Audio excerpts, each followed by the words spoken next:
हम लोग को आज Newton's law of motion start करना है बेटा। न्यूटन्स लॉ ऑफ मोशन, हम लोग आज ये चैप्टर की शुरुआत करेंगे, ठीक है बेटा। तो देखो न्यूटन्स लॉ ऑफ मोशन जो चैप्टर है बच्चों, वो किसके बारे में है? तो कहोगे न्यूटन्स लॉ ऑफ मोशन हमारा चैप्टर जो है बच्चा, है ना। एक मिनट रुक जाओ बच्चा, कॉल आ रहा है, एक मिनट रुक जाओ, एक मिनट रुक जाओ। अच्छा आवाज ठीक नहीं आ रही है, आवाज खराब आ रही है। देखो सिस्टम चेंज करता हूँ मैं आवाज का। 5 मिनट वेट करो बच्चों, 5 मिनट।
अभी ठीक है बच्चों आवाज? अभी आ रही है ठीक आवाज?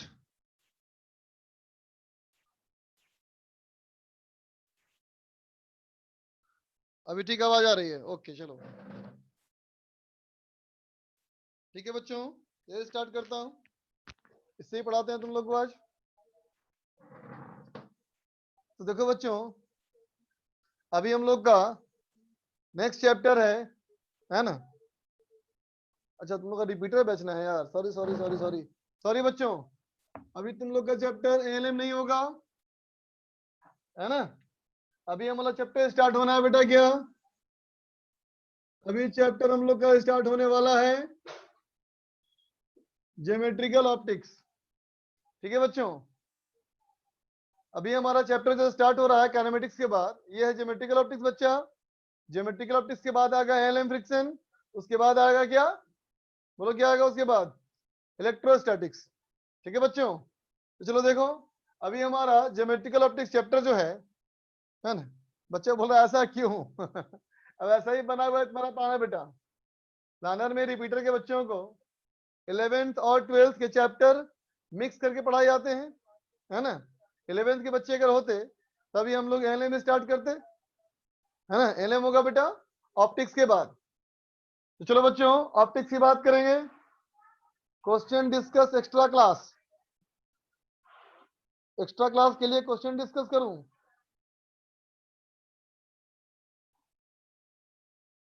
एचएलपी डिस्कस करना है? नहीं बेटा, एचएलपी हमारा क्लास में नहीं होता, एचएलपी खुद से करो। कल मैं टाइम दूंगा व्हाट्सएप पे तुम लोग को, कल मैं व्हाट्सएप पे ग्रुप पे आऊंगा, टाइम दूंगा, 1 घंटे का समय दूंगा डाउट्स वगैरह के लिए।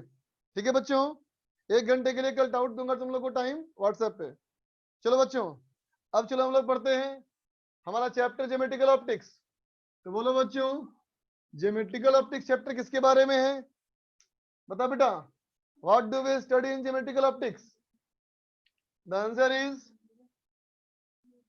फंडामेंटल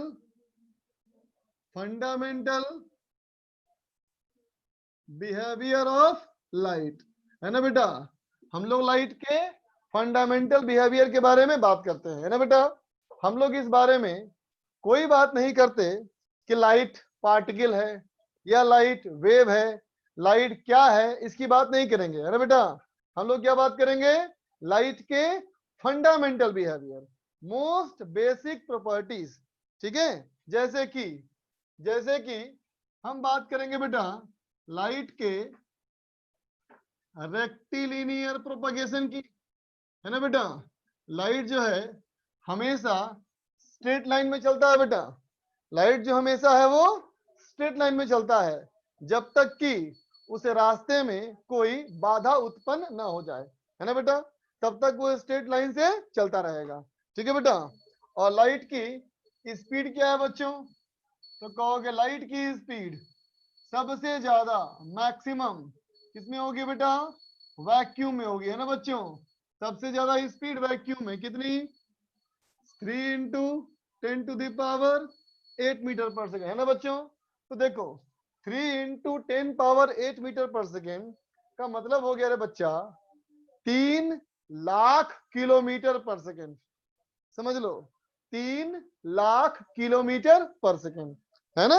जबकि अर्थ का, पूरी पृथ्वी का अगर चारों तरफ चक्कर की बात करो इक्वेटर के अलोंग, है ना बेटा, तो इक्वेटर के अलोंग चारों तरफ चक्कर लगाओगे ना बेटा, तो लगभग 40,000 किलोमीटर होता है ना। इसका मतलब बेटा लाइट जो है 1 सेकेंड के 10वें हिस्से में भी, 1 सेकेंड के 10वें हिस्से में 1/10 सेकेंड में भी सोचो पूरी पृथ्वी का चक्कर लगा करके वापस आ सकता है ना बच्चों। तो लाइट की स्पीड कितनी तेज है आप खुद इमेजिन करो। ठीक है बच्चों, अब लाइट का फंडामेंटल बिहेवियर, है ना बच्चों। तो देखो बेटा हम लोग मेनली फोकस करते हैं किससे, विजिबल रेंज पे, है ना बेटा। हम लोग मेनली फोकस करते हैं किसके ऊपर, विजिबल रेंज ऑफ लाइट पे। विजिबल रेंज क्या है बेटा, तो कहोगे 4000 एंगस्ट्रम से 7000 एंगस्ट्रम, है ना बच्चों। 4000 एंगस्ट्रम से लेकर के 7000 एंगस्ट्रम के इलेक्ट्रोमैग्नेटिक वेव को बेटा हम लोग लाइट कहते हैं, है ना। एक आम आदमी यूजुअल लाइट उसी को बोलता है बेटा जिसकी मदद से वो देख पाता है ना बच्चों। तो ये क्या है, तो कहोगे 4000 एंगस्ट्रम से लेकर के बच्चा 7000 एंगस्ट्रम तक। ठीक है बच्चों, है ना। आप सब लोग जानते हो बच्चा कि 4000 एंगस्ट्रम से लेकर के 7000 एंगस्ट्रम के बीच में आप स्पेक्ट्रम बोलते हो ना। स्पेक्ट्रम कैसे बोलते हो, violet, indigo, blue, green, yellow, orange, red, है ना बच्चों। Violet, indigo, blue, green, yellow, orange, red. तो बच्चा एक बार बताओ बच्चों एक बात बताओ, लाइट में 7 कलर्स होते हैं, ये ट्रू है या फॉल्स है? बोलो तो बच्चों, light has only 7 colours, true और फॉल्स? बहुत सारे बच्चे लिख रहे हैं ट्रू, कुछ बच्चे लिख रहे हैं फॉल्स। चलो एक और बताओ। हम लिखते हैं बेटा अगला point, we observe any colour, we observe in any colour in any object, है ना बेटा, due to reflected portion of light, है ना बेटा, है ना। हम क्या कहेंगे, दुनिया में हम जितने सारे कलर देखते हैं बेटा, दुनिया में हम जितने भी सारे कलर देखते हैं, क्या कहेंगे, we observe any colour in any object, किसी भी ऑब्जेक्ट में हम कोई भी कलर देखते हैं बेटा, तो किसकी वजह से, रिफ्लेक्टेड पोर्शन ऑफ लाइट से, लाइट जो कि रिफ्लेक्ट होके आ रही है बेटा, उसकी वजह से देखते हैं बेटा हम लोग, है ना, है ना। मतलब मान लो अगर कोई बॉडी तुम्हें ग्रीन दिखती है ना बच्चों, इसका मतलब क्या है, लाइट जब उस ऑब्जेक्ट पे पड़ी तो सारे कलर बेटा ऑब्जर्व हो गए और सिर्फ ग्रीन कलर का लाइट रिफ्लेक्ट हुआ, है ना, और उसी ग्रीन कलर के लाइट को बेटा हम लोगों ने देखा। समझ गया ना बात, ठीक है। लाइट का रिफ्लेक्शन का जो पोर्शन आता है उससे हम देखते हैं। तो अगर हमने बेटा ग्रीन कलर का बॉडी देखा, इसका तो मतलब ये हुआ ना कि ग्रीन कलर का लाइट रिफ्लेक्ट हुआ। अगर हमने ब्लू देखा, इसका मतलब ब्लू का रिफ्लेक्ट हुआ, बाकी ऑब्जर्व हो गया। अगर रेड देखा तो रेड रिफ्लेक्ट हुआ और बाकी ऑब्जर्व हो गया, है ना बच्चों। तो इस कंडीशन में हमें ये दिमाग लगाना है बेटा कि जितने सारे कलर्स हमने आज तक जीवन में देखे हैं, है ना बेटा, वो सारे कलर्स लाइट में हैं, तभी तुमको लाइट दिखती है बेटा। अब तुम खुद सोचो, क्या लाइट में तुम जीवन में आज तक 7 कलर्स ही देखे हो बेटा? तुम तो इनफाइनाइट कलर देखे हो ना, इसका मतलब लाइट में कितने कलर्स, इनफाइनाइट, है ना बच्चों, ठीक है। क्या कहोगे, लाइट में बेटा इनफाइनाइट कलर्स है ना बेटा, इनफाइनाइट कलर्स हैं, ठीक है, जिसमें से हम ये 7 डिस्टिंग्विश्ड बोलते हैं बेटा। समझे बात को, लाइट को हम क्या बोलते हैं, डिस्टिंग्विशेबल कलर क्या बोलते हैं बेटा, कितने, 7, है ना, 7 डिस्टिंक्ट कलर्स, ठीक है बेटा, बात समझ में आई। अब देखो इनफाइनाइट कलर्स, एक बच्चा लिख रहा है this is due to combination of this 7 colours. ऐसे मत समझो बेटा, ऐसे मत समझो, है ना, ठीक है, तुम्हारी बात गलत नहीं है, तुम्हारी बात सही है बेटा, है ना, लेकिन तुम जो बात करते हो बेटा ये आर्ट की बात है, पेंट की बात है ना। हम जिस कलर्स की बात कर रहे हैं बेटा, है ना, यूं समझो लाइट के डिफरेंट कलर्स का मतलब लाइट में बिल्कुल अलग अलग टाइप के फोटॉन्स, है ना बच्चों, लाइट के डिफरेंट कलर्स का मतलब बेटा बिल्कुल अलग अलग टाइप के फोटॉन्स, है ना। दो फोटॉन्स आपस में नहीं मिल सकते, तो ऐसा मत कहना कि रेड कलर और ब्लू कलर मिलके लाइट में क्या बनेगा, लाइट में कुछ नहीं बनेगा, है ना, कोई नया फोटोन नहीं बनेगा बेटा, बात समझे ना। सोचो तुम 4000 से लेकर के बेटा 7000 तक अगर तुम अलग अलग वेवलेंथ सोचो तो क्या कहोगे, कहोगे 4001, 4002, 4003, ये सारे क्या है बेटा, अलग अलग वेवलेंथ है ना, और ये सारे लाइट के अलग अलग जो वेवलेंथ है बेटा, ये सभी अलग अलग कलर को रिप्रेजेंट करते हैं, ठीक है बच्चों। वैष्णवी को डाउट हो गया, बोल वैष्णवी, वैष्णवी सर बोलो, सर सर बोलो, सर मेरी आवाज आ रही, आ सर रही है आवाज, बोलो। सर आपने कहा सर जो अलग अलग कलर है सर वो अलग अलग फोटॉन्स की वजह से, पर सर हाँ फोटॉन्स की वजह से कैसे, मतलब जैसे केमिस्ट्री में हम लोग पढ़ते हैं कि जो फोटॉन किसी हायर एनर्जी लेवल से वापस आता है लोअर एनर्जी लेवल पे, तो वो कुछ एनर्जी एब्जॉर्ब करता है और फिर जब इमिट करता है तो उस कलर की मतलब वेवलेंथ जो इमिट कर रहा होता है उससे वो कलर दिखता है किसी भी चीज का, तो फिर देखो बच्चों, फोटोन की लाइट के अलग अलग कलर तुम जो फील करती हो तुम, है ना, वो तुम लाइट के अलग अलग कलर्स इसलिए फील करती हो कि लाइट जब तुम्हारी आंखों से गुजर करके रेटिना पे इम्पैक्ट डालता है ना बेटा, तो एक खास तरह के इम्पैक्ट को हमारा ब्रेन एक खास कलर पहचानता है। ठीक है बच्चों, है ना। अब देखो खास तरह का इम्पैक्ट, इसका मतलब एक खास तरह का मोमेंटम और एक खास तरह की एनर्जी, है ना बच्चा। तो हर फोटोन का जिसका वेवलेंथ अलग अलग होता है बेटा, वो सब की एनर्जी भी अलग अलग होती है। ये बात समझ में आई? वैष्णवी भी बंद कर ली, बोल वैष्णवी। सर सर तो समझ में आ मैं गई बोलता सर। हूँ, सुनो फिर से। मान लो हाइड्रोजन एटम, ठीक है बच्चा। Yes sir. हाइड्रोजन एटम में सेकेंड ऑर्बिट से फर्स्ट ऑर्बिट में आया इलेक्ट्रॉन, थर्ड ऑर्बिट से फर्स्ट में आया, 4 से फर्स्ट में आया, 5 से फर्स्ट में आया, है ना बेटा। यस तो इन सर। सबकी एनर्जी सेम होगी या डिफरेंट होगी? डिफरेंट है। इनकी एनर्जी डिफरेंट होगी ना बेटा। Yes sir. तो हमारी अगर बॉडी पे डालेंगे इम्पैक्ट, तो उनका इम्पैक्ट अलग अलग होगा या सेम होगा? अलग अलग होगा। हमारे रेटिना पे गिरेगा तो चूंकि उनका इम्पैक्ट अलग अलग होगा बेटा, तो हमारा नर्वस सिस्टम उनके अलग अलग इम्पैक्ट को अलग अलग तरह का कलर पहचानता है। समझी? कलर फिजिकली कोई चीज नहीं है, कलर सेंस करने की बात है कि नहीं। जैसे कि तुमने सुना होगा ना, बहुत सारे लोगों को होता है colour blindness. Yes sir. After all colour blindness होने का मतलब क्या हुआ? ऑब्जेक्ट में कोई चेंज आया कि आई में कोई चेंज आई? में। आई में चेंज है बेटा, वाई का डिफेक्ट है ना। Yes sir. ऑब्जेक्ट तो वैसा ही है, लाइट तो वैसा ही है। इसका यस मतलब उसके जो सेंस ऑर्गन्स हैं रेटिना पे, जो नर्वस सिस्टम बेटा है, वो सही से काम नहीं कर रहा है, इसका मतलब हुआ, यस सर। है ना बेटा। तो इन बातों को समझो कि कलर जो चीज है बेटा, कलर कोई फिजिकल चीज नहीं है। कलर हम हमारे देखने का, हमारे सेंस ऑर्गन का आइडेंटिफाई किया हुआ चीज है ना बच्चों।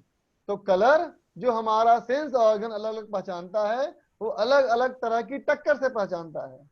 और वो अलग अलग की तरह की टक्कर कहां से मिलेगी? जब अलग अलग तरह के फोटोन में एनर्जी होगी।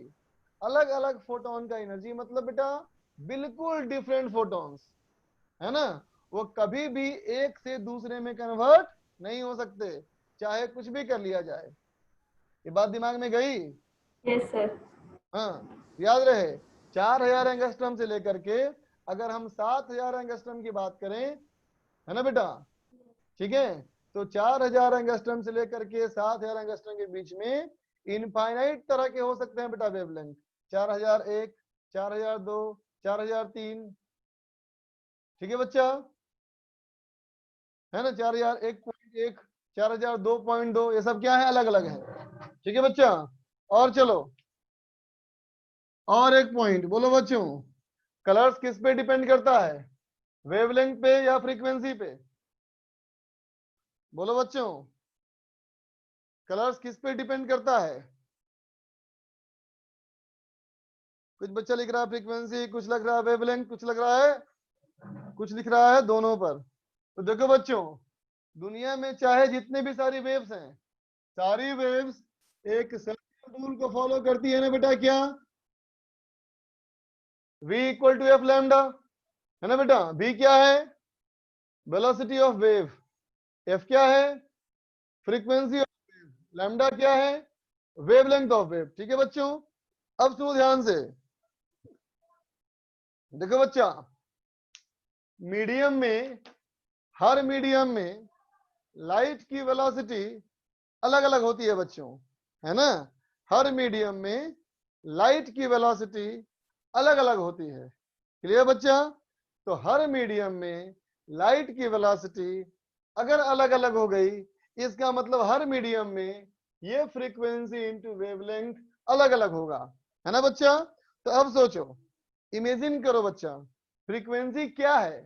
तो फ्रीक्वेंसी क्या है बच्चों? नंबर ऑफ रिपीटिशंस पर सेकंड। जैसे कि मान लो, अगर ऐसे ऐसे मैं बोर्ड को हिट करूं, अगर बेटा ऐसे ऐसे मैं बोर्ड को हिट करूं, अगर 1 सेकंड में मैं 10 बार हिट करूं, तो तुम चाहे जहीं भी यहां भी रहोगे बेटा, हर बार 1 सेकंड में तुम 10 ही बार हिट महसूस करोगे, है ना बच्चा, है ना। ये 12 बार हिट नहीं हो सकता। हमें यहाँ अगर 10 बार नॉक करूंगा तो तुम भी 10 बार ही सुनोगे। ये 9 बार या 11 बार नहीं हो सकता ना बच्चा, है ना। इसका मतलब क्या हुआ, इसका मतलब क्या समझे तुम, कि फ्रीक्वेंसी कभी चेंज नहीं करता है बेटा, वेव का फ्रीक्वेंसी हमेशा सेम रहता है। ठीक है बच्चों, वेव की फ्रीक्वेंसी कभी नहीं बदल सकती। ठीक है, अब चलो, लेकिन मीडियम चेंज करने पे वेलोसिटी बदलती है बेटा, इसका मतलब वेवलेंथ बदलेगा। बोलो, मीडियम चेंज करने पे वेलोसिटी पक्का बदलती है बेटा, फ्रीक्वेंसी कभी चेंज नहीं करता। तब एक ही ना ऑप्शन बचा कि लैम्डा बदलेगा। बोलो, तो मीडियम चेंज करने पे मीडियम बदलेगा, लैम्डा बदलेगा, फ्रीक्वेंसी सेम रहेगी। अब चलो, मान लो बेटा पानी के अंदर, पानी के अंदर अगर हम, पानी के अंदर अगर हम एक किसी खास कलर के बल्ब को जला दें, है ना, तो बेटा बल्ब से जो रोशनी होगी वो पानी से एयर में आएगी। तो बेटा पानी से एयर में आएगी तो ये पक्का हो गया कि भी बदलेगा और लैम्डा बदलेगा। लेकिन तुम बताओ, वो बल्ब का कलर बाहर से देखने पे या पानी के अंदर से देखने पे अलग दिखाई पड़ता है या सेम दिखाई पड़ता है? बोलो बच्चों, सेम दिखाई पड़ता है ना बेटा, बिल्कुल सही कहा। इसका मतलब क्या हुआ कि सेम दिखाई पड़ेगा, मतलब कलर नहीं बदला, जबकि फ्रीक्वेंसी सेम रहा और लैम्डा बदल गया। इसका मतलब लाइट किस पे डिपेंड किया, फ्रीक्वेंसी पे या लैम्डा पे? बोलो, क्या साबित हुआ इस बार कि फ्रीक्वेंसी पे डिपेंड किया? बिल्कुल सही बात बच्चों। तो कॉन्सेप्ट क्या है, तो कहेंगे कलर इज फ्रीक्वेंसी डिपेंडेंट, है ना बेटा, कलर इज फ्रीक्वेंसी डिपेंडेंट, है ना बेटा। इसका मतलब क्या समझे कि 4000 से लेकर के जो 7000 एंगस्ट्रम का तुम विजिबल कलर ऑफ लाइट बोलते हो बच्चा, ये विजिबल कलर ऑफ लाइट सिर्फ और सिर्फ वैक्यूम के लिए है। कोई और मीडियम होगा बेटा तो ये रेंज सेम नहीं होगा, रेंज फिर अलग हो जाएगा बच्चों। समझ गए बात? ठीक है, तो नोट कर लो या स्क्रीनशॉट ले लो, नोट कर लो और स्क्रीनशॉट ले लो।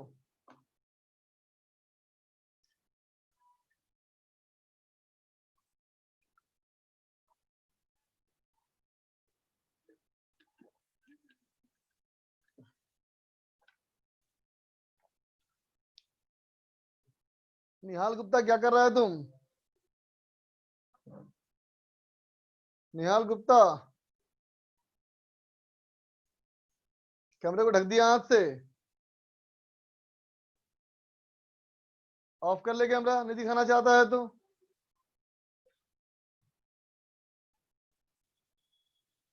Diamond has no colour, that means it absorb every light.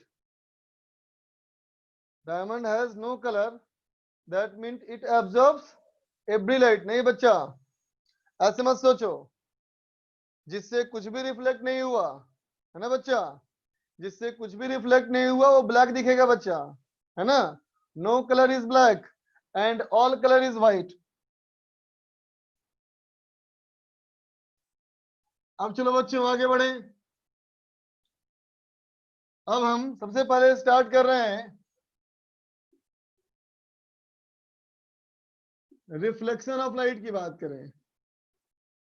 ठीक है बच्चों, तो चलो रिफ्लेक्शन ऑफ लाइट के बारे में बात की जाए। तो देखो बेटा, लाइट के रिफ्लेक्शन की बात करो, है ना बच्चों। ठीक है, मतलब क्या, कोई भी एक बाउंड्री, लाइट इस पे गिरी और वापस आ गई, है ना बेटा, इसी फिनोमिना को बोलेंगे रिफ्लेक्शन, है ना बेटा, इसी फिनोमिना को हम रिफ्लेक्शन बोलेंगे बच्चा। ठीक है, अब चलो हम लिख रहे हैं बेटा लॉज ऑफ रिफ्लेक्शन। ठीक है, तो रिफ्लेक्शन के क्या लॉज हैं बच्चों, तो रिफ्लेक्शन के लॉज क्या हैं? फर्स्ट लॉ, फर्स्ट लॉ क्या कहता है बच्चा कि incident ray, incident ray comma reflected ray, है ना बच्चा, and normal to the surface. समझा बेटा, incident ray, reflected ray and normal to the surface क्या होगा? Always, always lie in the same plane. ठीक है बच्चा, इंसिडेंट रे, रिफ्लेक्टेड रे और नॉर्मल हमेशा क्या होगा, एक ही प्लेन में लाई करेगा, ये अलग अलग प्लेन में नहीं हो सकता। ठीक है बच्चा। दूसरा law, second law, second law क्या है, the angle of incidence and angle of reflection, है ना बच्चा, एंगल ऑफ इंसिडेंस और angle of reflection are always equal. ठीक है बेटा, क्या कहोगे, जितना एंगल ऑफ इंसिडेंस उतना ही एंगल ऑफ रिफ्लेक्शन। तो देखो बच्चों, अगर मैंने माना ये एक सरफेस लो, ठीक है बच्चा, इस सरफेस पे एक नॉर्मल ड्रॉ करो, है ना, 90 डिग्री का एंगल, है ना बच्चों, यहां से एक रे ऑफ लाइट आ करके इसके ऊपर गिरी, है ना बेटा, और रिफ्लेक्ट होकर के ऐसे निकल गई, है ना, तो क्या कहता है, ये लाइन और ये लाइन हमेशा एक ही प्लेन में होगा। देखो तीनों बोर्ड के प्लेन में है, ये फर्स्ट लॉ था बच्चा। अब एंगल ऑफ इंसिडेंस आई और एंगल ऑफ रिफ्लेक्शन ये दोनों बराबर होगा बच्चा। एंगल ऑफ इंसिडेंस का मतलब बेटा, तो कहोगे इंसिडेंट रे का नॉर्मल से बनने वाला एंगल। ठीक है बच्चों, रिफ्लेक्टेड रे और नॉर्मल के बीच का एंगल ये हो गया एंगल ऑफ रिफ्लेक्शन। ठीक है बच्चों, ले लो स्क्रीनशॉट, नोट कर लो।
देखो बच्चों,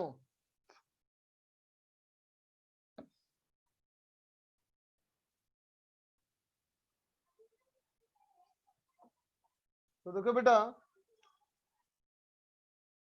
अगर मैं मानूं ये हमारा एक सरफेस, ठीक है बच्चों, ये हमारा सरफेस हो गया बेटा। इस सरफेस पे मैंने दो नॉर्मल ड्रॉ किए, ठीक है बच्चा, दो नॉर्मल ड्रॉ किए, दोनों नॉर्मल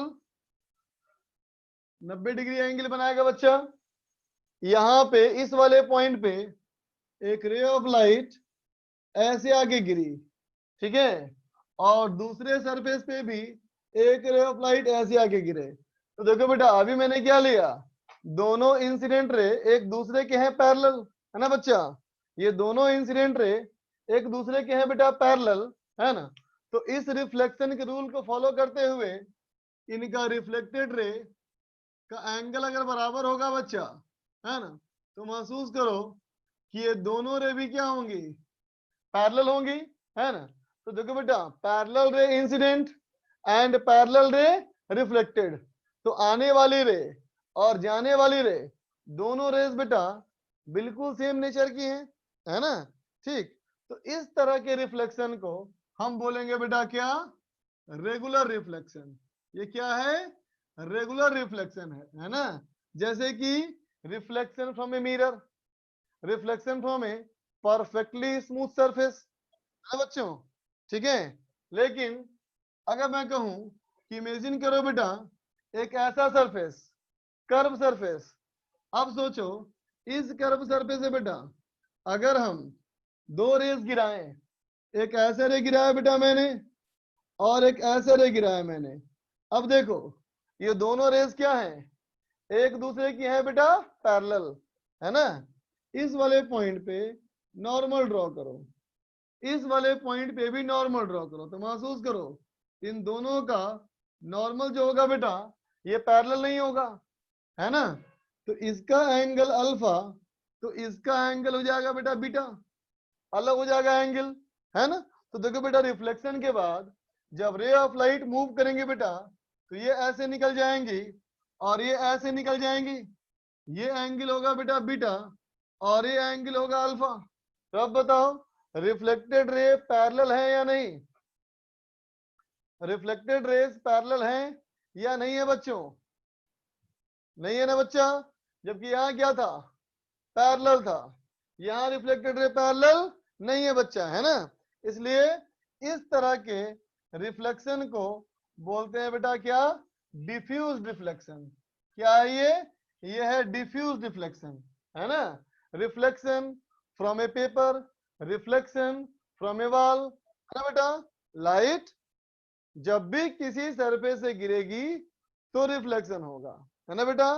अगर मिरर जैसे ऑब्जेक्ट पे गिरेगी तो ऐसा रिफ्लेक्शन, रेगुलर रिफ्लेक्शन, है ना बच्चों। और अगर इररेगुलर सरफेस, सरफेस तो हमारा कर्व होगा, रफ सरफेस होगा, है ना बेटा। जैसे कोई वॉल, जैसे कि तुम्हारे कॉपी का पेपर, है ना, वही स्मूथ नहीं है ना बच्चों, है ना। तो इस केस में क्या होगा, जब भी रिफ्लेक्शन होगा तो इस तरह की हो जाएगी बात। बोलो ये बात समझ में आया बच्चा, ठीक है। तो देखो इस कंडीशन में अभी इन दोनों का डायरेक्शन देखो, इन दोनों का डायरेक्शन देखो, है ना बच्चा। तो कहोगे इंसिडेंट रे रिफ्लेक्टेड रे का नेचर सेम नहीं है बच्चा, जबकि यहाँ देखो दोनों का नेचर सेम था। नेचर सेम रहेगा तो रेगुलर, नेचर सेम नहीं रहेगा तो इररेगुलर, ठीक है।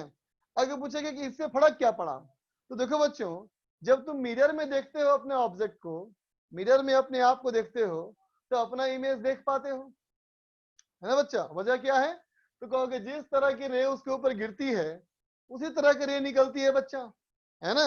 तो जिस तरह की रे गिरी इसका मतलब रिलेटेड टू ऑब्जेक्ट, जिस तरह की रे यहां से बाहर निकली वो है क्या बेटा, रिलेटेड टू इमेज, है ना बेटा।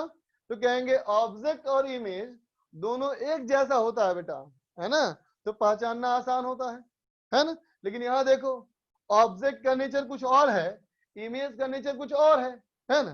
तो जब तुम्हारी बॉडी से लाइट रिफ्लेक्ट होकर के पेपर पे गिरती है और पेपर से इफेक्ट होती है बेटा, है ना, तो फिर तुम अपना इमेज नहीं देख पाते, है ना।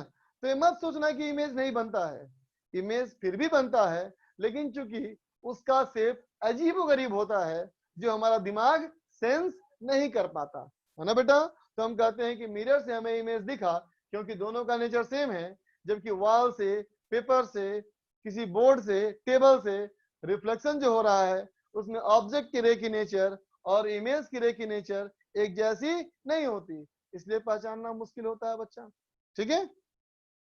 चलो लिख लो इसको, चलो स्क्रीनशॉट।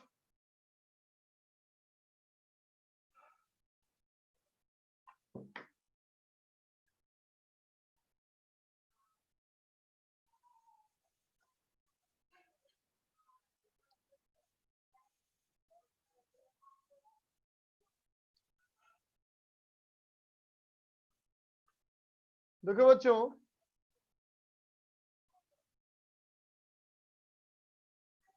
अगर मैं रिफ्लेक्शन के रूल को ही वेक्टर में दिखाऊं, योगेंद्र पूछता है कि शैडो क्या होता है।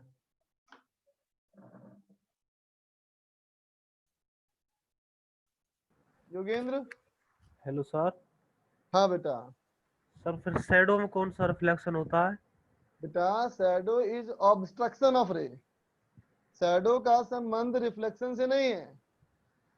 अच्छा। समझा ना बच्चा? ओके अगर सर। लाइट जिस रास्ते में जा रही हो उस रास्ते में कोई ऑब्जेक्ट आ जाए उसके रास्ते में, तो जितनी देर जितना एरिया में उस रे को रोक लिया वही हमारा सेट होगा बच्चा। Okay sir. जा ओके। अब देखो बच्चों,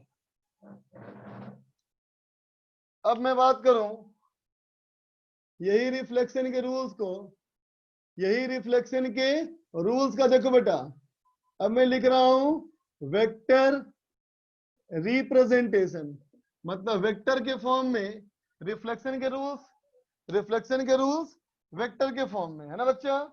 देखो इमेजिन करो बेटा कि ये जो हमारा सरफेस है, रिफ्लेक्टिंग सरफेस, कोई हो सकता है बेटा मिरर हो। यहां से बेटा ड्रॉ किया मैंने एक नॉर्मल। अब देखो बेटा एक रे ऑफ लाइट यहां से ऐसे आके गिरी और यहां से ऐसे निकल गई, है ना बेटा? तो देखो अभी मैंने इस मिरर का जो लाइन बन रहा है ना, इस मिरर के लाइन को बेटा मैंने मान लिया एक्स एक्सिस और इसके परपेंडिकुलर को मैंने मान लिया बेटा वाई एक्सिस। ठीक है बच्चों, है ना? और जो यहां से इंसिडेंट रे आ रही है बेटा उसे मैंने मान लिया कैपिटल आई, जो रिफ्लेक्टेड रे निकल रही है बेटा उसे मान लिया कैपिटल आर, और जो इस सरफेस का नॉर्मल है बेटा उसको मैंने मान लिया एन। तब देखो तो एन का जो डायरेक्शन है बेटा वो जे कैप है। मंजूर? एन कैप जो है बेटा वो क्या है? जे कैप है। ठीक है बेटा? अब चलो आई, अब बोलो आर कैप, तो बोलो बेटा आर कैप का कितना मैग्नीट्यूड? बोलो बेटा आर कैप का क्या मैग्नीट्यूड? कोई कमेंट नहीं, I am waiting for the comment. What is the magnitude of r cap?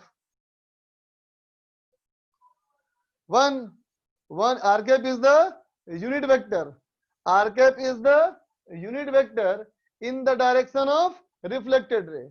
ठीक है? देखो ये एंगल और ये एंगल अगर बराबर है तो देखो बच्चों ये हो गया मैग्नीट्यूड 1, तो इस 1 मैग्नीट्यूड का y कंपोनेंट ये हो गया 1 cos थीटा, और इसका x कंपोनेंट ये हो गया बेटा 1 sin थीटा। तो क्या हो गया ये cos theta J cap plus sine theta I cap. बोलो बेटा। ठीक है? अब चलो मैं लिखूं I cap, capital I cap. Capital I cap क्या होगा? तो कहोगे इसका भी मैग्नीट्यूड 1, है ना बच्चा? इस 1 मैग्नीट्यूड का ये कंपोनेंट 1 cos थीटा और इसका ये component 1 sin theta.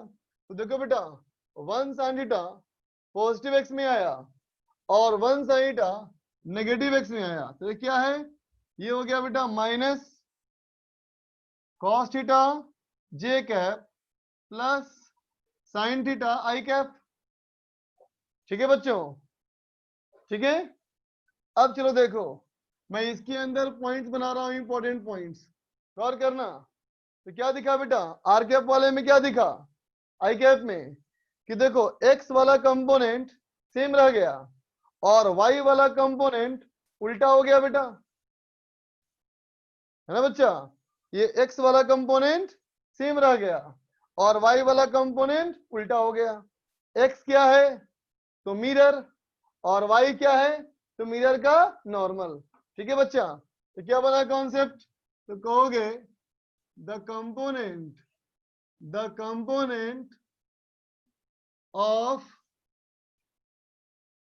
Reflected ray in the direction normal to mirror get reversed. समझा रे? क्या कहेंगे? मिरर के नॉर्मल जो हमारा कंपोनेंट है बेटा ये उल्टा हो जाएगा, है ना? And remaining same in the direction of mirror with respect to incident ray unit vector. ठीक है बच्चा, कहोगे इंसिडेंट रे का जो यूनिट वेक्टर है उसके मुकाबले में रिफ्लेक्टेड रे का देखो यूनिट वेक्टर मिरर के डायरेक्शन में सेम रह जाएगा और परपेंडिकुलर में उल्टा हो जाएगा। ठीक है बच्चों, अब देखो दूसरा कॉन्सेप्ट मैंने कहा I cap cross N cap dot are cap is equal to I cap cross R cap dot N cap is equal to I cap dot are cap cross N cap is always 0। ठीक है बेटा, ये क्या है? तो कहोगे ये concept किस चीज का है बेटा? ये कॉन्सेप्ट है हमारा वेक्टर्स के सेम प्लेन में होने का कंडीशन है ना बेटा। ये वेक्टर का कॉन्सेप्ट है। अगर ए वेक्टर, बी वेक्टर और सी वेक्टर एक ही प्लेन में एग्जिस्ट करते हो बेटा, तो ए क्रॉस बी डॉट सी हमेशा 0, किसी दो का क्रॉस तीसरे के साथ डॉट का रिजल्ट हमेशा 0 आएगा। ठीक है बच्चा, तीसरा कॉन्सेप्ट देखो बच्चों,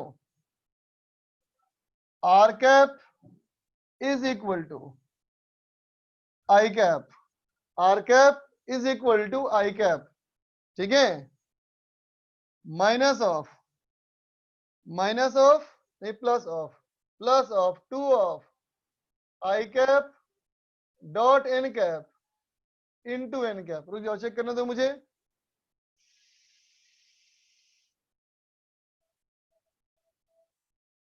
माइनस होगा। ठीक है बच्चों, आई कैप में और आर कैप के बीच में ये संबंध होगा बेटा।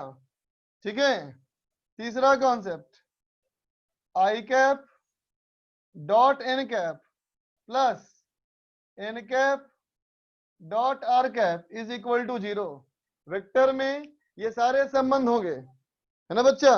ये संबंध को प्रूफ नहीं करना है, वेरीफाई करना है इन सब की मदद से। ठीक है, तुम सोचो लॉजिकली। तब तक बच्चों से बात करता हूं मैं। श्रिया बोलो बेटा। पॉइंट समझा दीजिए, क्यों वो नेटवर्क इश्यू के कारण समझ में नहीं आया। कौन सा पॉइंट? फर्स्ट वाला सर, अच्छा, ये द देखो कंपोनेंट ऑफ रिफ्लेक्टिव। आई और आर समझ में आ गया ना? नहीं, आर कैप मतलब तो कहेंगे unit vector in the direction of r. ठीक है बेटा, वेक्टर है कितना? मैग्नीट्यूड 1। तो आर के डायरेक्शन में अगर एक वेक्टर हो जिसका मैग्नीट्यूड 1 हो तो उसको कंपोनेंट में कैसे लिखोगी? cos थीटा जे प्लस साइन थीटा आई। ठीक है ना, बिल्कुल cos थीटा जे प्लस साइन थीटा आई। अब सोचो आई के डायरेक्शन में अगर यूनिट वेक्टर जिसका मैग्नीट्यूड 1 हो वो कैसे लिखोगी?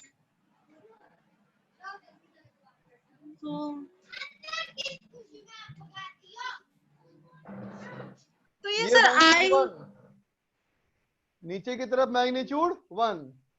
हाँ तो इसका अगर मैं y कंपोनेंट करूं तो कैसा होगा, नीचे या ऊपर? नीचे, तो माइनस जे कैप। हाँ और इसी 1 का मैं करूं x कंपोनेंट तो प्लस या माइनस? प्लस। प्लस। समझ गए? Yes sir. अब इन दोनों को देखो तो क्या दिख रहा है? मिरर के डायरेक्शन में दोनों सेम है हाँ और मिरर के परपेंडिकुलर में दोनों अपोजिट हैं।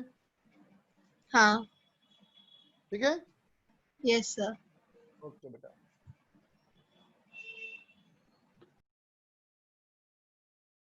वैष्णवी बोलो। सर ये जो फोर्थ पॉइंट है सर, एक बार पढ़ दीजिए, थोड़ा सा कम क्लियर आ रहा है। I cap dot N cap. नहीं सर, आर वाला, r cap is equal to r cap equal to I cap minus 2i.n into n cap. Sir ये इतना लंबा करके क्यों लिखा? हम लोग r cap equals to minus i cap भी तो लिख सकते हैं। देखो चेक करो तो आ रहा है क्या, चेक करो तो। अगर यहाँ माइनस लगाओगी तो ये हो जाएगा प्लस, लेकिन वो तो हो जाएगा ना माइनस में बेटा, यस सर। है ना। और ये भी देख लो क्या आई और आर अपोजिट डायरेक्शन में है बच्चा। हाँ मतलब उसका कंपोनेंट जो कॉस वाला है वो अपोजिट में है आई का। पूरा वेक्टर तो अपोजिट नहीं ना है बेटा। Yes sir. समझ गए तुम, समझ में आ गया और पूछना है कुछ? सर थोड़ा सा कम समझ में आ रहा है। कौन सी चीज, सर कौन यही सा वाला। पॉइंट? चल फिर देख ले, इसमें तो कोई दिक्कत नहीं है किसी बच्चे को, यस सर इसमें कोई इसमें किसी दिक्कत को नहीं। दिक्कत नहीं होना चाहिए बेटा। तो पहला पॉइंट मैंने लिखा कि अगर हम इन दोनों को देखें तो हमें दिखता है कि जब भी रिफ्लेक्शन होता है तो वो वाला कंपोनेंट जो मिरर के पैरेलल है वो सेम रहता है, लेकिन परपेंडिकुलर जो है वो उल्टा हो जाता है। वही लिखवाया मैंने तुमको पहला पॉइंट में, ठीक है बच्चा। दूसरा पॉइंट मैंने कहा कि ये वेक्टर का कॉन्सेप्ट है बेटा। क्या कॉन्सेप्ट? कि अगर ए, बी और सी, अगर तीन वेक्टर एक ही प्लेन में आते हो तो दो वेक्टर का क्रॉस तीसरे के साथ डॉट करने पे हमेशा जीरो हो जाता है। ठीक है, क्यों सोचते हैं? तो देखो बेटा, सब लोग जानते हो ना, ए क्रॉस बी जो होता है बेटा वो ए और बी दोनों से होता है परपेंडिकुलर। बोलो, ये बात सब लोग समझते हैं ना बच्चा हम लोग, कि ए वेक्टर क्रॉस बी वेक्टर हमेशा ए और बी के बनने वाले प्लेन से परपेंडिकुलर होता है बच्चा। बोलो, ए क्रॉस बी ए और बी के बनने वाले प्लेन से परपेंडिकुलर। तो अब सोचो कि अगर ए बी सी एक ही प्लेन में है तो मैंने अगर ए क्रॉस बी कर दिया तो ए क्रॉस बी जो वेक्टर होगा वो ए और बी के परपेंडिकुलर होगा। इसका मतलब वो सी से भी परपेंडिकुलर होगा, और परपेंडिकुलर वेक्टर्स का डॉट प्रोडक्ट जीरो होता है बच्चों, है ना। इसलिए ऐसा कहा मैंने, किसी भी दो का क्रॉस तीसरे के साथ डॉट का रिजल्ट हमेशा जीरो। ठीक है बच्चा। अब चलो अब ये समझ लो पहले, अब पहले इसको समझो। देखो बच्चा, बोलो तो एन कैप और आर कैप के बीच में कितना एंगल है बेटा? एन कैप आर कैप के बीच का एंगल थीटा है ना बच्चों। अब बोलो एन कैप और आई कैप के बीच का एंगल। तो बेटा याद रखो, दो वेक्टर के बीच में हम एंगल तभी नाप सकते हैं जब दोनों वेक्टर ऐसे जुड़े हों। कैसे? टेल टू टेल या फिर हेड टू हेड, है ना बेटा। दो वेक्टर में एंगल तभी नापना क्या हो, या वो हेड टू हेड हो या टेल टू टेल हो, है ना बच्चा। तब खुद सोचो, क्या ये दोनों वेक्टर के बेटा देखो तो इसका तो टेल है और इसका तो हेड है बच्चा, है ना। तो ये हेड टू टेल हो गया ना।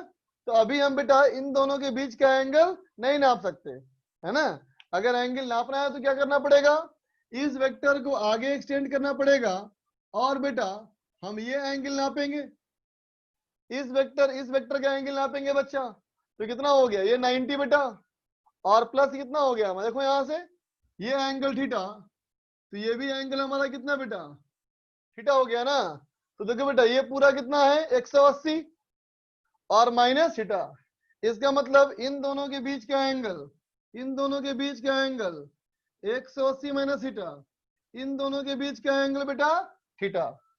ठीक है। तो अब देखो ए डॉट बी का फॉर्मूला क्या होता है बच्चा, ए बी कॉस थीटा, है ना बच्चों। ए डॉट बी का formula a b cos theta. तो अगर मैं n cap dot are cap करूं तो क्या हो जाएगा, 1 इंटू 1 इंटू कॉस थीटा। ठीक है बच्चा। अब आई कैप डॉट एन कैप करोगे तो 1 into 1 into cos pi minus theta, क्योंकि इसके बीच का एंगल इतना है बेटा, है ना। तो ये तो हो जाएगा तुम्हारा कॉस थीटा, लेकिन ये हो जाएगा बेटा माइनस कॉस थीटा। तो minus cos theta plus cos theta equal to 0। समझ में आ गई बात? ठीक है बच्चा, अब इसको देखो, अब तुम करो आई डॉट एन, आई और एन का बेटा डॉट करो, तो आई और एन का बेटा डॉट क्या हो जाएगा? देखो जे डॉट जे 1 और जे डॉट आई 0, तो बेटा जे डॉट जे अगर 1 हो गया तो इसको डॉट करने पे आ जाएगा कितना? माइनस कॉस थीटा, है ना बच्चों? इसका मतलब इसकी वैल्यू क्या आ गई? इसकी वैल्यू क्या आ गई? Minus cos theta. ठीक है बेटा, ये हो गया माइनस कॉस थीटा, और माइनस यहां भी है तो हो जाएगा माइनस माइनस प्लस। अब देखो एन कैप हमारा क्या है बेटा? जे कैप है, तो एन कैप हमारा क्या है बेटा? जे कैप है। तो अब सोचो आई कैप वाला ये था बेटा, इस आई कैप वाले में अगर हम plus 2 cos theta J cap जोड़ दें, इसमें अगर हम plus 2 cos theta J cap कर दें तो क्या ये आ जाएगा? देखो तो आ जाएगा बच्चों? बोल बेटा, क्लियर हो गया? हाँ सर, थोड़ा सा इंटरनेट बीच में जा रहा था, इसमें दिक्कत हो रही थी। चल ठीक है बच्चों, लिख लिया होगा तुम लोग, इरेज कर रहा हूं मैं अब।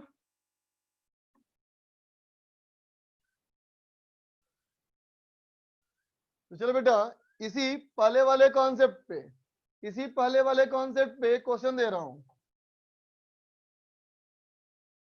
फर्स्ट वाले कॉन्सेप्ट पे क्वेश्चन, क्वेश्चन क्या है?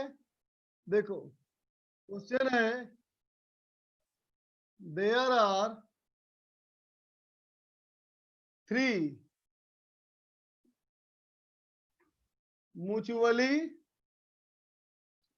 perpendicular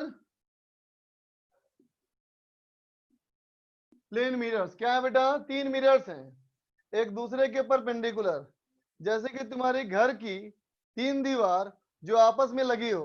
ठीक है बेटा, ए ray of light, A ray of light enters into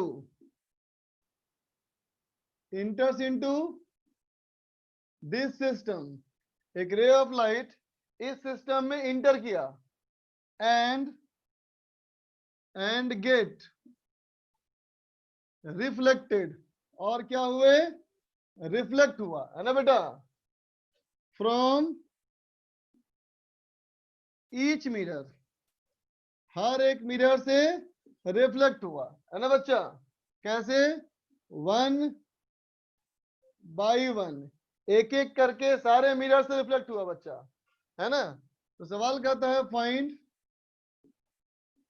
the angle between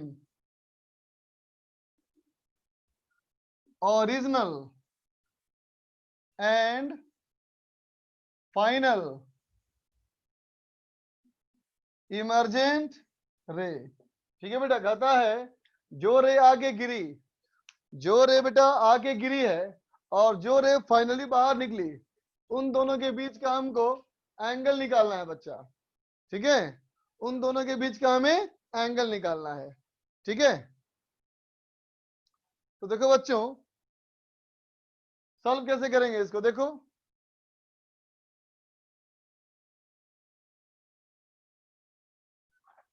solve you करेंगे बेटा, मान लिया let original incident ray is i cap equal to alpha i cap plus beta j cap plus gamma k cap. ठीक है बेटा, मान लिया कि जो ओरिजिनल इंसिडेंट रे है बेटा वो ये है ना? ये गया और पहले मिरर से रिफ्लेक्ट हुआ। ठीक है बच्चा, तो पहले मिरर से रिफ्लेक्ट हुआ, इसका मतलब ये हम बात कर रहे हैं बेटा फर्स्ट रिफ्लेक्शन की। ठीक है बेटा, तो सोचो मिरर बेटा, मिरर एक सरफेस है ना बच्चों, मिरर एक सरफेस है ना? तो मान लिया जो मिरर रखा था बेटा, ये था हमारा एक्स वाई प्लेन। पहला मिरर था बेटा एक्स वाई प्लेन, है ना। इसका मतलब क्या हुआ, तो कहोगे एक्स डायरेक्शन वाई डायरेक्शन ये दोनों मिरर के प्लेन के पैरेलल हुआ, है ना बेटा। जबकि जेड डायरेक्शन मिरर के परपेंडिकुलर हुआ। फिर सुन लो, अगर मिरर बेटा एक्स वाई प्लेन में है तो एक्स और वाई मिरर के सेम डायरेक्शन में, और जेड जो हो गया ये परपेंडिकुलर हो गया, है ना बेटा। तो क्वेश्चन कहता है कि अगर पहली बार रिफ्लेक्शन हुआ है बेटा तो क्या होना चाहिए, तो रिफ्लेक्टेड रे क्या निकलेगी। तो कॉन्सेप्ट क्या था बेटा हम लोग का, कि सेम डायरेक्शन में, मिरर के सेम डायरेक्शन में कंपोनेंट सेम रहेगा, और मिरर के परपेंडिकुलर डायरेक्शन में कंपोनेंट उल्टा हो जाएगा। इसका मतलब बेटा R1 कैप कितना हो जाएगा, तो कहेंगे अल्फा आई सेम रह गया, बीटा जे सेम रह गया, और जेड वाला बेटा उल्टा हो गया, है ना। अल्फा आई प्लस बीटा जे और प्लस माइनस गामा के, है ना बच्चों। तो देखो आई कैप मतलब x direction, y cap y direction में जे कैप, तो आई और जे सेम रह गया बच्चा, और गामा उल्टा हो गया, ठीक है। अब चलो कहा जाए बेटा सेकेंड रिफ्लेक्शन, ठीक है बच्चों। सेकेंड रिफ्लेक्शन मैंने कहा ये हुआ बेटा वाईजेड प्लेन से, ठीक है। वाईजेड प्लेन मतलब बेटा वाई और जेड पैरेलल और एक्स परपेंडिकुलर, है ना बेटा। तो अब देखो पहले मिरर से रिफ्लेक्ट होके आई बन गया R1, है ना बेटा। अब ये मिरर से सेकंड में होगा रिफ्लेक्ट, है ना। तो R1 जाएगा दूसरे मिरर पे, तो कहेंगे R2 कैप क्या हो जाएगा बेटा, तो कहोगे देखो y और z सेम रहेगा, आई वाला उल्टा हो जाएगा, तो y और z सेम रह गया, तो कितना हो गया माइनस अल्फा आई plus beta j minus gamma के, ठीक है बेटा। अब कहोगे थर्ड रिफ्लेक्शन, ठीक है। ये जाएगा बेटा तीसरे मिरर के पास, वो कौन सा प्लेन होगा बेटा, ये होगा बेटा जेड एक्स प्लेन, है ना। ये हो गया हमारा जेड एक्स प्लेन। तो देखो बच्चों जेड एक्स प्लेन जो हमारा हुआ, तो जेड और एक्स सेम डायरेक्शन, और वाई हो गया परपेंडिकुलर, जेड और x same direction, y perpendicular, तो क्या कहेंगे जेड और एक्स सेम रहेगा बच्चा, और वाई उल्टा हो जाएगा, तो क्या बन जाएगा बेटा R3 cap equal to minus alpha i minus beta j minus gamma k, बोलो बेटा, ठीक है। तो अब देखो ओरिजिनल रे, अब देखो 3 टाइम्स रिफ्लेक्टेड रे, क्या हो गया बेटा, ये हो गया माइनस आई कैप। देखो अच्छे से आई कैप का जस्ट उल्टा हो गया ना बच्चा, ये आई कैप का जस्ट उल्टा हो गया, ये हो गया माइनस आई कैप, ठीक है बच्चों। इसका मतलब इस सवाल का आंसर क्या है, बोलो, इस सवाल का आंसर क्या है बच्चा 180 डिग्री, ठीक है बच्चों। अब चलो यहाँ रिफ्लेक्शन आ रहा है ना, मैं इसको कवर कर रहा हूं, तुम इसका स्क्रीनशॉट ले लो बेटा, स्क्रीनशॉट, सारे बच्चे स्क्रीनशॉट ले लो।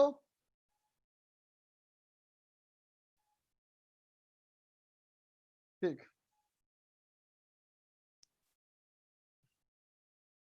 बोलो बेटा श्रिया क्या दिक्कत। सर ये जो सेकंड रिफ्लेक्शन हुआ वाईजेड प्लेन पे, हाँ तो आपने अभी ये बताया था कि मतलब एक्स एक्सिस पे वो सेम रहता है और परपेंडिकुलर पे रिवर्स कर जाता है। तुम बताओ इस- पहले किसकी बात कर रहे हो, फर्स्ट रिफ्लेक्शन की या सेकंड रिफ्लेक्शन की। सर सेकंड रिफ्लेक्शन की, सेकंड रिफ्लेक्शन का प्लेन कौन सा है, वाईजेड प्लेन है, इसके परपेंडिकुलर कौन है, एक्स है। तो परपेंडिकुलर वाला एक्स है ना अभी। तो सर अपन का जेड का साइन क्यों चेंज हुआ। जेड कहाँ चेंज किया? सेमी रखा हो तो मैंने। तुम किससे कंपेयर कर रही है? आई कैप से कि R1 कैप से? आई। आई से क्यों करोगी? आई वाला रे तो गया बेटा एक्स वाई प्लेन पे, बन गया R1। हाँ। अब R1 जाएगा ना सेकंड मिरर पे, ओके सर। समझ गई? Yes sir.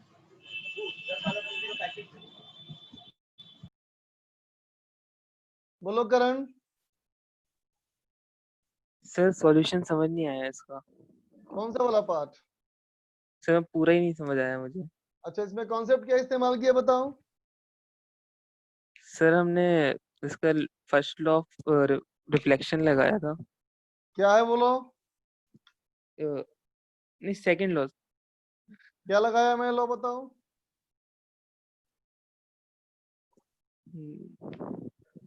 लो तो बता बेटा। सर इंसिडेंट रे और रिफ्लेक्टेड रे और नॉर्मल एक ही सेम प्लेन में होंगे। अच्छा, मैंने अभी जो पॉइंट लिखवाए थे कुछ देर पहले, वो पहला पॉइंट पढ़ो तो क्या लिखे हो? The component of reflected ray in the direction normal to mirror get reversed, remaining same in the direction of mirror with respect to incident ray unit vector. अब इसका हिंदी में बताओ मतलब। सर जो रिफ्लेक्टेड रे के कंपोनेंट होंगे वो normal के एक तो रिवर्स में होगा और दूसरे में सब सेम डायरेक्शन। किस तरफ में सेम करना है, किधर परपेंडिकुलर करना है? सर नॉर्मल से रिवर्स हो जाएगा और और मिरर के डायरेक्शन में सेम रहेगा, है ना? सेम रहेगा। तो पहला रिफ्लेक्शन में प्लेन कौन सा था बेटा? सर क्या बोल रहे हैं? फर्स्ट रिफ्लेक्शन किस प्लेन से हुआ? सर एक्स वाई प्लेन से। एक्स वाई प्लेन के परपेंडिकुलर क्या होता है? एक्स वाई के जेड होगा। जेड होगा। तो कौन सा उल्टा होगा, कौन सा सेम रहेगा? तो जेड उल्टा हो जाएगा, बाकी दोनों? बाकी दोनों सेम रहेंगे। तो R1 कैप देखो। अल्फा। Okay sir. ठीक है। यस सर, यस अब R1 जाएगा सेकंड पे। Yes sir. आगे समझ में आ गई कि नहीं आई बात? सर आ गई।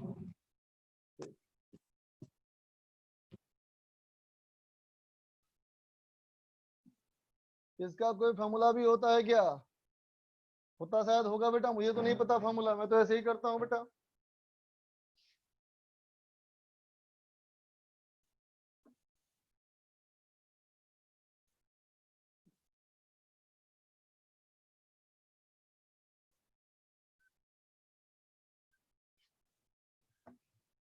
देखो बच्चों आगे,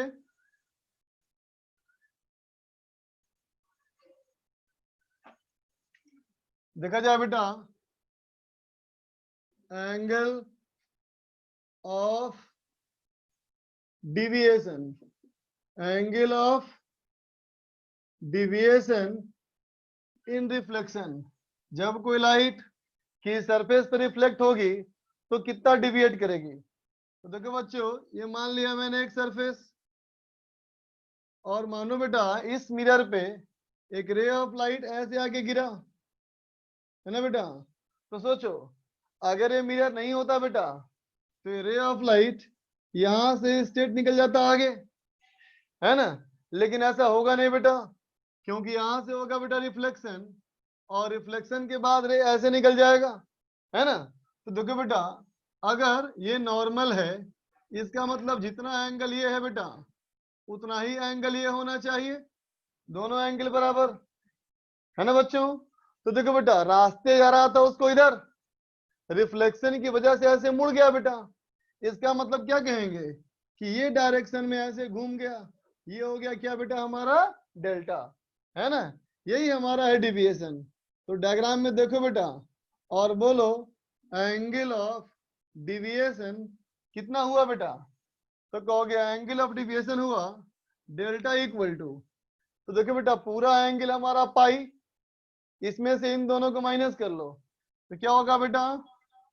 ये होगा पाई माइनस 2i। ठीक है बच्चों? ये हमारा हो गया बेटा pi minus 2i।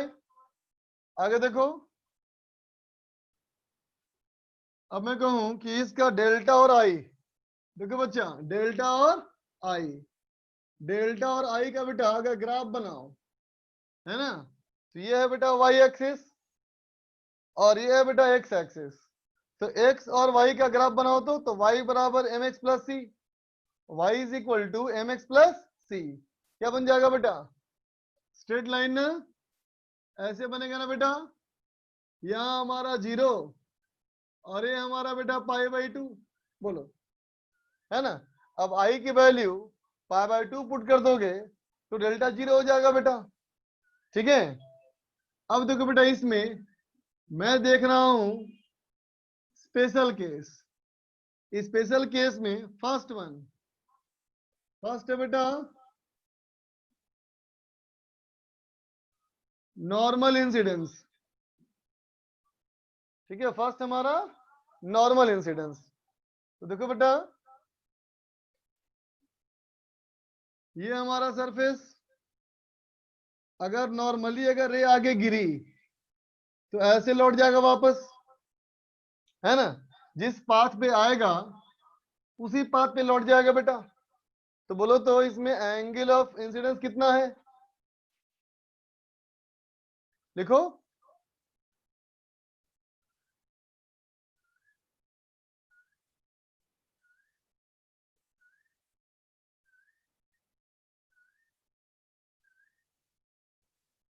Angle of incidence 0 है ना बच्चा, 90 नहीं है बच्चा, 0 है, क्योंकि एंगल नॉर्मल से नापते हो ना। तो आई 0 हो गया बेटा, तो डेल्टा कितना हो गया देखो, पाई, है ना। इसमें क्या है, आई 0 और डेल्टा पाई, ठीक है बच्चा। तो क्या कहेंगे, रे रिट्रेसेस, रे रिट्रेसेस, है ना बच्चा, जिस पाथ में गया उसी पाथ में वापस चला गया, ठीक है। दूसरा देखो, दूसरा है बेटा ग्रेजिंग इंसिडेंस, ठीक है। ग्रेज का मतलब होता है बेटा टेंजेंशियल, ग्रेज का मतलब टेंजेंशियल। ये मान लो सरफेस, ये मान लो नॉर्मल, ऐसे आएगा बेटा रे तो यू निकल जाएगा स्ट्रेट, है ना बच्चों, यू निकल जाएगा। तो आई कितना इस बार देखो, 90 डिग्री का एंगल, तो आई 90 पुट कर दो तो डेल्टा 0 हो जाएगा बच्चा। तो इस बार क्या हो गया, आई 90 और डेल्टा 0, मतलब रे स्ट्रेट निकल गया। ये क्या है, कहोगे ये कंडीशन है बेटा नो डिविएशन, किसी भी तरह का कोई डिविएशन नहीं हुआ, ठीक है। मैं यहाँ रिफ्लेक्शन आ रहा है ना, इसको रोकता हूं, तुम स्क्रीनशॉट लेना है इसका। चलो स्क्रीनशॉट लो बच्चा, स्क्रीनशॉट लो।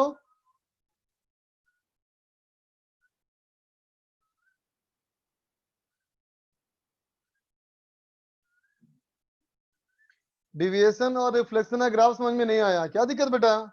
y बराबर एम एक्स प्लस सी, सॉरी ये 0 नहीं है बेटा, माई मिस्टेक, ये पाई है, वो पाई है बेटा, आई 0 डेल्टा पाई। डिविएशन का हिंदी मीनिंग चाहिए, विचलन।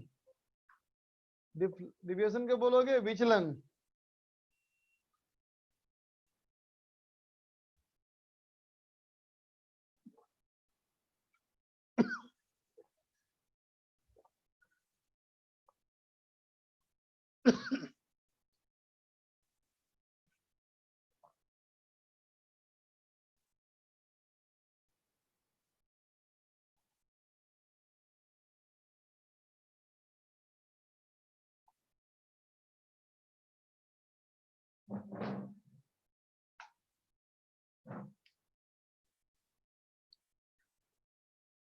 चलो बच्चों आगे देखा जाए।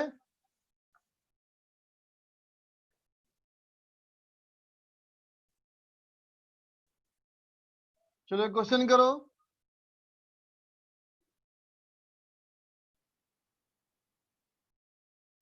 बेटा ये दो मिरर मान लो,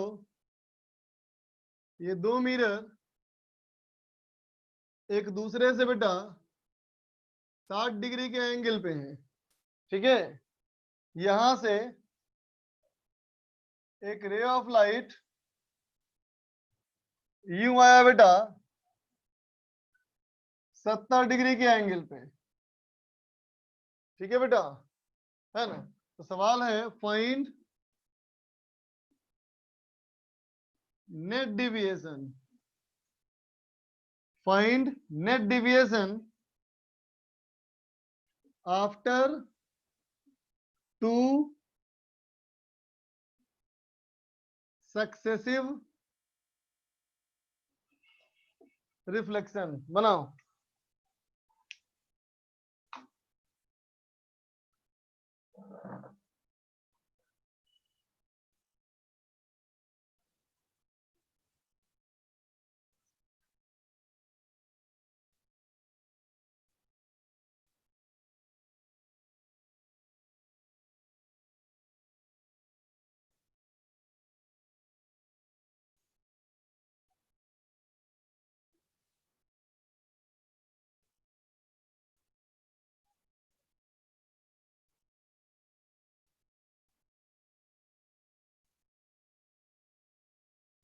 श्रेया का आंसर 40 है, अभय प्रताप का आंसर 80, और कोई? आयुष यादव का आंसर 120।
साठ डिग्री, 80 डिग्री, 100 डिग्री।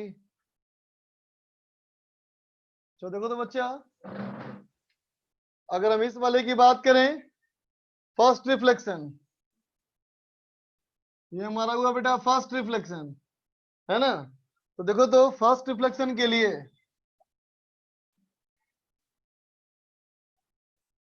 डेल्टा 1 कितना लिखोगे?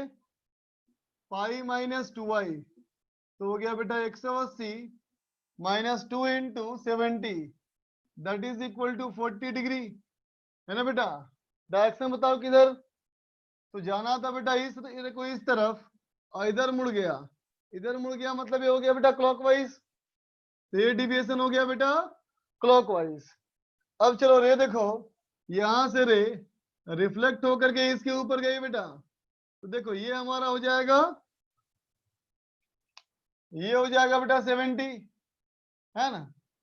तो ये हो जाएगा हमारा 20, है ना। तब ये देखो ये 60 है, ये 60 है, तो ये होना चाहिए बेटा 40, है ना। इसका मतलब बेटा इसके नॉर्मल से ये एंगल होगा बेटा 50, है ना। और यहां से देखो यूं होगी रिफ्लेक्ट, तो क्या लिखोगे अब? सेकेंड पॉइंट के लिए डेल्टा 2, ये भी पाई माइनस 2i, ये हो गया बेटा 180 minus of 2 into 50, that is equal to 80 degree बेटा, है ना। तो देखो ये किधर घूम गया, रे को ऐसे जाना था लेकिन यूं निकल गया, तो ऐसे घूम गया बच्चा, तो ये भी हमारा क्या है, क्लॉकवाइज, है ना बच्चा। तो दोनों डिविएशन हमारे क्लॉकवाइज ही हैं बेटा, दोनों अगर सेम डायरेक्शन में है तो नेट कितना हो जाएगा deviation, delta net equal to delta 1 plus delta 2, that is equal to 120 degree clockwise.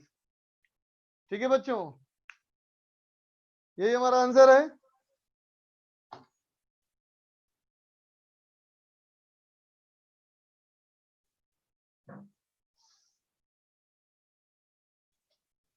तो चलो बच्चों नोट कर लो तुम लोग इसको, है ना, और रिलेटिव मोशन की सारी सीट कंप्लीट कर लो, रिलेटिव मोशन की पूरी सीट कंप्लीट कर लो बेटा।